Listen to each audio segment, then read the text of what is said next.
my ancestry is French, so, hey, Right. we've been making fun of the French for Well, we always make fun of the now French I on know the why, show at 'cause least once. Yeah. Oh, at least once, yeah. You not one time, you have been a really good boy. Okay. Because, first of all, you've held your tongue from sour language. My daughter thanks you. Oh. And you have not one time mentioned our fair friend Hussein. I am proud of you, Hank. Well, it's part of the different format. Yes. Yes. Yes. We're trying to Making some changes. trying to limit it to the time. Now you're biting your tongue. There's only so many things you can say in the space of 30 minutes. So what do I want to focus on? The important thing is focusing on history and getting it right. It's not as much fun for me anymore because I can't punch your buttons. Oh. It's like so many things to go right now. Well, we might be able to do that later. Okay. Yeah, we're still working this format out. I do like the direction this has been going. Yeah. This has been a lot of fun. Yeah, I mean, I would like to expand back to the 2-hour thing, but Right. we're Well, there's doing, different ways we can do it. We'll discuss that later. I mean, there's no room for a segment for a book review or for an interview right now, so We'll discuss that later. yeah. I got ideas. Well, we're getting there. There's meetings. We'll get it. Oh yes. Oh yes. There will be meetings. There will be meetings. Do you guys? I'm sure you guys did you guys meet, or did y'all just take over when the Alamo was sieged? I mean, did it just all come naturally, or did y'all have to plan and? Well, we sort of planned it out, but we knew exactly what we were supposed to do, and once we got started, we went all the way, and we won the whole battle, and that's all I can really say. So who was the bravest? I mean, was it Travis or was it Bowie? Yeah, they're both pretty brave, but I give myself credit. I'm pretty brave too. Well, he wears a squirrel on his head. Well, yeah, that's true. Yeah. So anybody who makes that fashion disaster has got to be pretty brave. Well, I think anybody that would tell the people in Tennessee that they can all go to hell. I just broke the rule. You are doing so good. No. You all can go to hell. I'm going to Texas. Yep. Right. Yep. Yep. Family show, Hank. Family show. And you never said that on the Disney show. I was waiting for it to happen, and it never came up. Yeah, they wouldn't let me say that. They said, yeah, they kind of toned down the language. Yeah, and they wouldn't show Barbara Eden's belly button either. So. I was kind of disappointed in that too. Yep, that would have been the highlight of my day, actually. Because aside from looking at my own, I don't get to see anybody else's. So, Barbara Eden, she pretty lady. She still is. Well, I was going to mention regarding the Governor Bent incident in 1847, January 19th, Blood and Thunder, one of the recent books that I've read, Blood and Thunder by Hampton Sides, an excellent book regarding the Old West, regarding Kit Carson. If you're and the Taos uprising is also mentioned in the book and goes into some relative detail, but anyway, I think that just about wraps it up. All right. Awesome. You have anything else to say before we? Isn't Blood and Thunder the book about the Indy 500? Or am I thinking of something else? You're thinking of something else because there were 3 books that I read in a row that all had blood in them. There was blood and it was a blood fest. Yeah, I know. Blood and Thunder. Yeah. All You're right. going to make me use my memory. All right. Well, we'll go back to nottoolateshow.com and we'll figure that out later. In the meantime, folks, make sure you check out our Twitter, twitter.com/nottoolateshow, our Facebook page, Not Too Late Show. And, of course, you can check out Hank at #2 Late Show. And, of course, I'm Carrie Kaufman. And, y'all, that's it for me. All right. Thanks to Keisha and Regina for being here. Absolutely. And to Adrian. I appreciate it.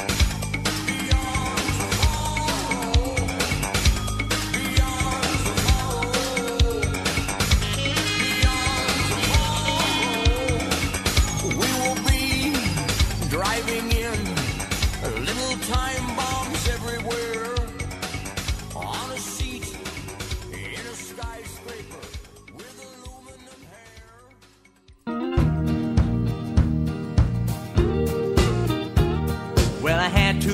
of vacation time coming after working all year down at Big Roy's Heating and Plumbing. So one night when my family and I were gathered round the dinner table, I said, kids, if you could go anywhere in this great big world now, where'd you like to go to? They said, Dad, we want to see the biggest ball of twine in Minnesota.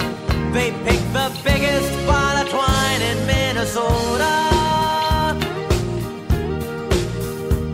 So the very next day we loaded up the car with potato skins and pickled wieners, crossword puzzles, Spider-Man comics, and Mama's homemade rhubarb pie. Pulled out of the driveway and the neighbors, they all waved goodbye. And so began our 3-day journey. We picked up a guy holding a sign that said twine ball or bust. He smelled real bad and he said his name was Bernie. I put in a slim Whitman tape, my wife put on a brand new hairnet. Kids were in the backseat jumping up and down, yelling, are we there yet? And all of us were joined together in one common thought as we rolled down the long and winding interstate on our 53 DeSoto. We're gonna see the biggest ball of twine in Minnesota.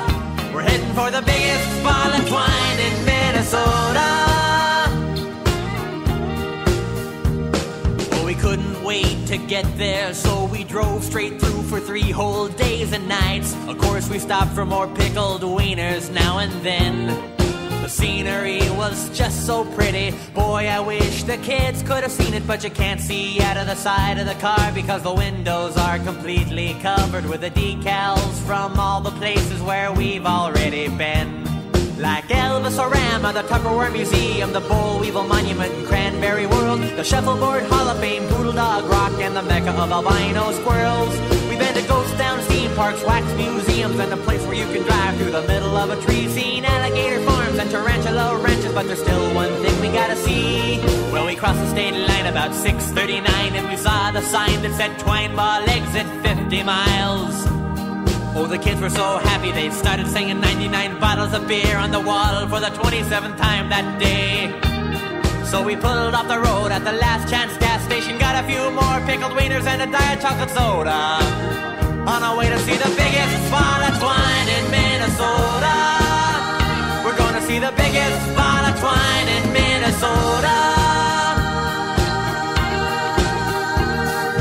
Finally, at 7:37 early Wednesday evening, as the sun was setting in the Minnesota sky,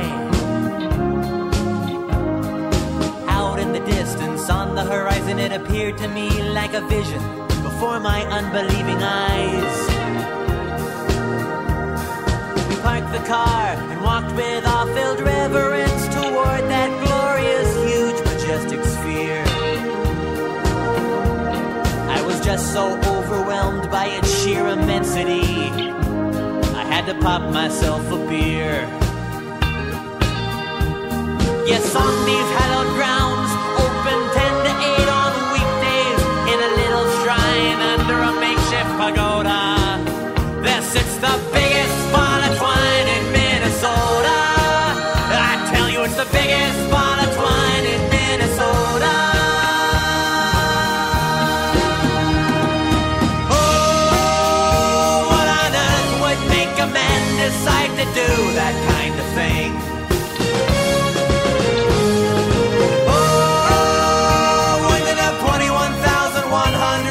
A string.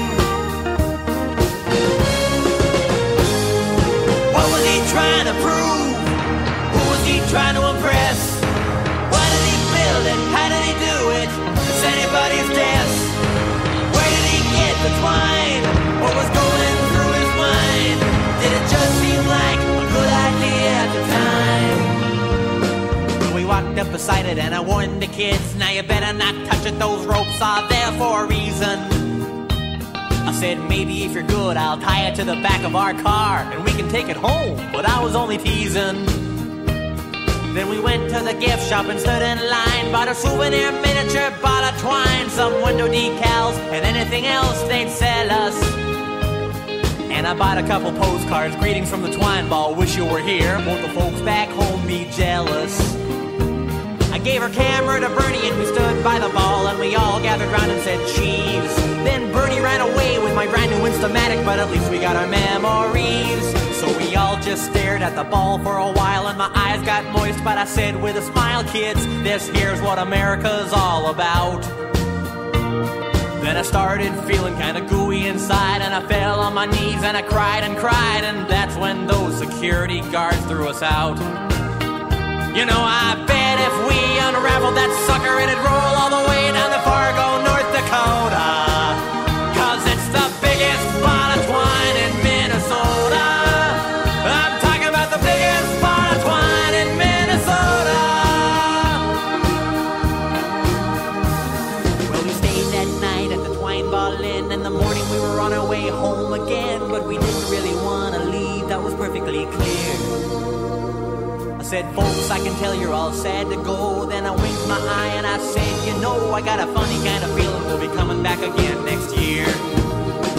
'Cause I've been all around this great big world and I can't think of anywhere else I'd rather go to than the biggest ball of twine in Minnesota. I said the biggest ball of twine in Minnesota. Minnesota, Minnesota, Minnesota.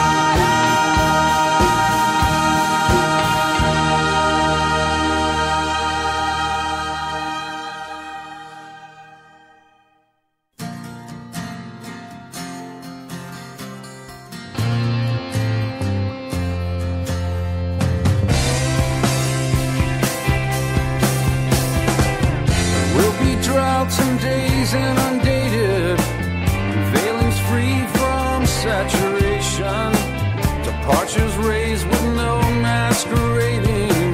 There will be teachers that die by their own hand, punished that push headlong for atonement, friends and followers devoted to living. There will be watchers that plow from the confines, those committed to society circles, unweary cogs with no cadence of virtue. There will be right, there will be wrong. Drop of the hat and it's already started, just like that and the deed is done. What I'd give for that hat to be medicine. The time is now to be on.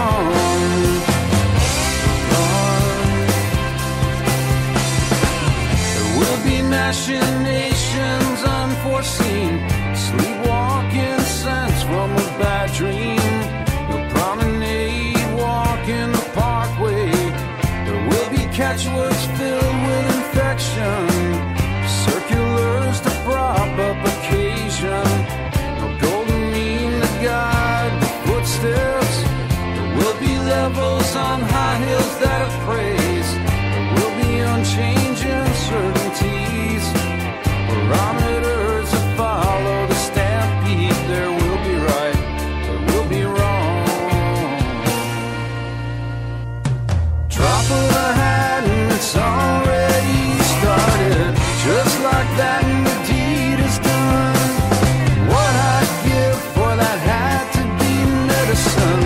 The time is now to be on.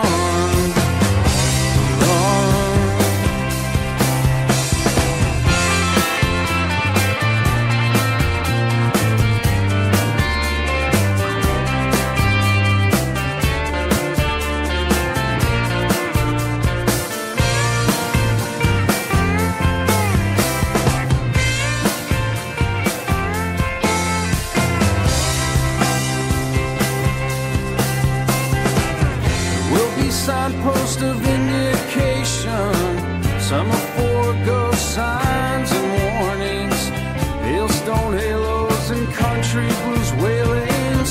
There will be strains that break out of straight time, paved with grace, driven roads to the same place, no consequence to repay what's been given. There will be layers of means to an end, drawn out there